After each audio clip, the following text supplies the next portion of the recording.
പഴയകാലത്തെ നായക നടന്മാരിൽ ഇന്ന് ജീവിച്ചിരിക്കുന്ന ഏക നടനാണ് മാധവൻ നായർ എന്ന നടൻ മധു.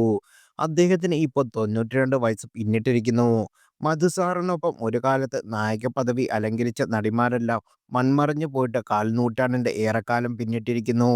പ്രായത്തിന്റെ ചെറിയ ചെറിയ അവശതകൾ ഉണ്ടെങ്കിലും സിനിമയും അതുമായി ബന്ധപ്പെട്ട കാര്യങ്ങളുമൊക്കെ അറിഞ്ഞും ചർച്ച ചെയ്തും കഴിഞ്ഞു പോരുന്നു. ജാതകത്തിൽ മധുവിന് പരമാവധി ആയുസ്സ് 70 എന്നായിരുന്നു എഴുതപ്പെട്ടിരുന്നത്. കൂടാതെ നിരവധി ജ്യോത്സ്യന്മാരും ഇപ്രകാരം തന്നെ പ്രവചിച്ചിരുന്നു. എന്നാൽ പ്രവചനം നടത്തിയ എല്ലാ ജ്യോത്സ്യന്മാരും വളരെ നേരത്തെ തന്നെ ഇഹലോകവാസം വെടിഞ്ഞു. ആയുസ്സിന്റെ ദൈർഘ്യം തീരുമാനിക്കുന്നത് ഒരു ജ്യോത്സ്യനല്ല. അത് തീരുമാനിക്കുമ്പോൾ ശക്തിസമയം ആകുമ്പോൾ കൊണ്ടുപോയിക്കോളും. അതിന്റെ തെളിവാണ് മധുവിന്റെ ജീവിതം. ഇപ്പോഴിതാ നടൻ മധുവുമായി ബന്ധപ്പെട്ട ഒരു കാലത്ത് നിലനിന്ന കേസും അതിനെക്കുറിച്ചുള്ള പേരിൽ നടനും കുടുംബവും അനുഭവിച്ച മാനസികാവസ്ഥയും വെളിപ്പെടുകയാണ്. മധു സാർ ആദ്യമായി അഭിനയിച്ച സിനിമ മൂപ്പടം ആയിരുന്നെങ്കിലും ആദ്യമെത്തിയത് അദ്ദേഹം പിന്നീട് അഭിനയിച്ച നിറമറിഞ്ഞ കാൽപ്പാടുകളാണ്. ഭാസ്കരൻ മാസ്റ്ററാണ് മാധവൻ നായർ എന്ന അദ്ദേഹത്തിന്റെ പേര് മാറ്റി മധു എന്നാക്കിയത്. അവിടെ തുടങ്ങിയതാണ് മധുവിന്റെ സിനിമാ യാത്ര.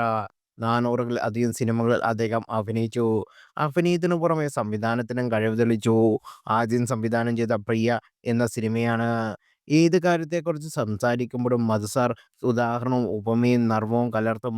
അദ്ദേഹത്തിന്റെ ഹ്യൂമർ സെൻസിനെക്കുറിച്ച് എല്ലാവർക്കും അറിയാവുന്നതാണ്. മധു സാർ മദ്യപാന ശീലം ഉപേക്ഷിച്ച് വർഷങ്ങളാണ് ഏറെയായി. എന്നാൽ 2 ജന്മം കഴിക്കാനുള്ളത് കഴിച്ചതിനു ശേഷമാണ് അദ്ദേഹം ഈ ശീലം ഉപേക്ഷിച്ചത്. കരൾ നശിക്കും, കൂമ്പ് വാടും എന്നൊക്കെ മധു സാറിനെ സംബന്ധിച്ച് ബാധകമായിരുന്നില്ല. മെഡിക്കൽ സയൻസ് പോലും മധു സാറിന്റെ മുന്നിൽ തോറ്റുപോയെന്ന് വേണം കരുതാൻ. ഈ പ്രായത്തിലും സാറിന്റെ ചങ്കിനും കരളിനും ഒരു കുഴപ്പമില്ല. മനുഷ്യർക്കെല്ലാം നല്ല സമയവും ചീത്ത സമയവുമുണ്ട്. മധു സാർക്കും അത്തരം ചീത്ത സമയം ഉണ്ടായിരുന്നു. മനസ്സിലറിയാത്ത പ്രശ്നത്തിന്റെ പേരിൽ കുറ്റാരോപിതനായി നിൽക്കേണ്ടി വന്നു. അദ്ദേഹത്തിന്റെ വീട്ടിൽ ജോലിക്ക് നിന്ന ഒരു പയ്യൻ പെട്ടെന്ന് അപ്രത്യക്ഷനായി.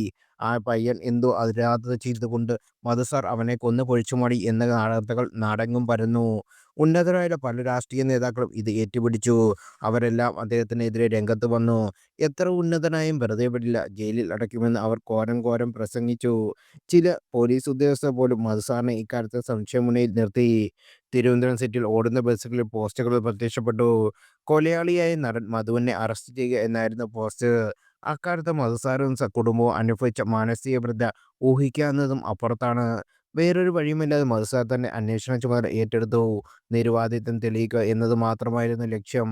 പോസ്റ്റ്മാൻ വഴി കാണാതായ പയ്യൻ ഒടുവിൽ താമസിക്കുന്ന സ്ഥലം മധു സാർ കണ്ടെത്തി. പോലീസുമായി കോഴിക്കോട് മധു സാർ എത്തി. അവിടെ നിന്നും ആ പയ്യനെ പിടികൂടി. എന്നാൽ ആ കേസിന്റെ പേരിൽ തനിക്കെതിരെ ഉണ്ടായ ആരോപണങ്ങൾക്കെതിരെ പരാതിപ്പെടുകയോ പ്രതികാരം ചെയ്യാനോ ചെയ്തില്ല. അദ്ദേഹത്തിന്റെ മനസ്സിന്റെ മഹത്വം അവിടെയാണ് കാണാൻ കഴിയുന്നത്.